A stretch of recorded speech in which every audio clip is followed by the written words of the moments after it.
Here he is, y'all, John Healy. Give it up for John Healy. John Healy, come on, Healy.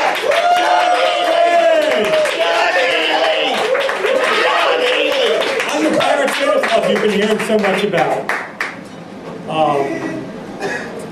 Have you heard about the new birth control patch for men? Right here. It's weird. The doctor gave it to me to get rid of my double vision, and it did that, but it had this weird side effect. I should have read the box. It probably said, "You will never get laid again." And I didn't know. But I guess the ladies just don't want to look up and see the sweating, moaning pirate on top of them. But if they knew the old phrase, "Once you go one eye, you'll never say goodbye," then I'd have some ladies. But I don't. I guess I should establish up front that I am not a pirate. I don't think I'm a pirate. I'm not a professionally employed as a pirate. I just wear the patch because some fucked up medical shit in the 90s. But wearing a patch is actually kind of fun. Like, little kids stare at you and they point.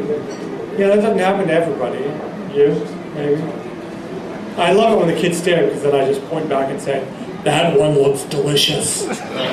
And sometimes they cry, sometimes they even pee on themselves. And that makes a really good day. That's good stuff.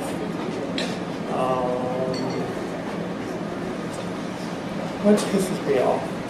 What pisses me off is people that are talking down about people just because they don't understand them. I think the young people call them haters. You know, the perfect example is the people with the saggy jeans that hang low, you know. The old folks, you know, that don't understand it, they're like, "Get off my lawn and buy a belt." You know, just because they don't understand. You know, I'm really impressed by these kids, you know. They slide around. I sometimes just leave the house without a belt. I look like somebody tasered me in the nuts. I'm like pulling up my pants and looking around. But these kids are smooth. And, you know, they're robbing liquor stores and running away from police with jeans around their knees. It's impressive, I think. I think they should make an Olympic sport out of this shit. And, you know, that dumb sport where they throw the ribbons up in the air and the loops and catch them and dance around? I think they should make them do that with jeans around their knees. That would be really fucking impressive.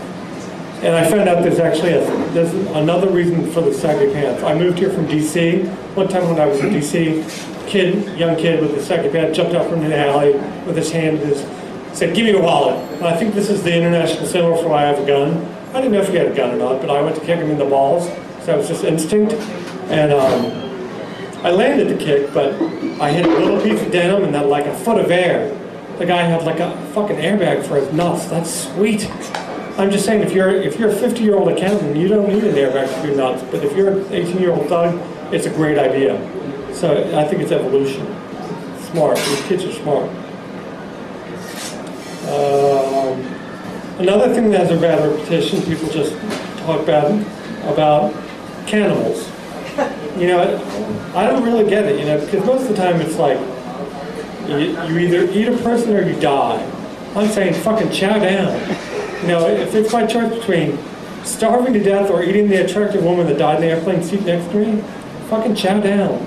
I've heard women are born with all the eggs they use for a whole lifetime. That sounds like a lifetime full of omelets to me. So, fucking, you know, if they're going to say, well, he ate a person, he's a little weird. Fuck you, I'm alive. That's my view on that. And another people that have bad reputation, mimes. Especially stand-up comedians are always talking about, I hate mimes, I don't fucking kick their ass. I think people that don't talk a lot, there aren't enough of them. Next time you're on the airplane seat, you're in that trapped in that window seat, and the fat guy, the 400-pound guy with really bad breath sits in the seat next to you, tries to start selling you insurance, you're going to be wishing for a mime right about then. That's when we need some people.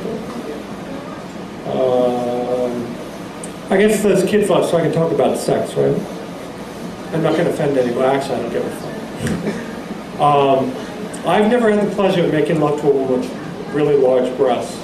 But I did once make love to a woman with really large clit. It was kind of weird. I didn't know the etiquette. You know, I didn't know if she knew what she had down there. And I didn't know if I could compliment her. Is that the kind of thing you compliment somebody on? Wow, you had a huge clit. But it wasn't a bad thing, it was a really good thing, you know. I think one of the biggest problems in men-clit relations is they don't know how to find it. It's like finding a Tic Tac in a bowl of tapioca, but not with this big girl I went down looking for. Whoa! Hello! The only problem was I pictured like the M&M commercials, you know, the peanut M&M commercials. They got those big eyes in the mouth. I was afraid I was going to see her and say, she was going to be like, come on down, show me what you got. So I was kind of scared, but I just got the light, so I got to go. Thank you very much. Have a great night. Merry Christmas. Give it up for John Healy, y'all. John Healy.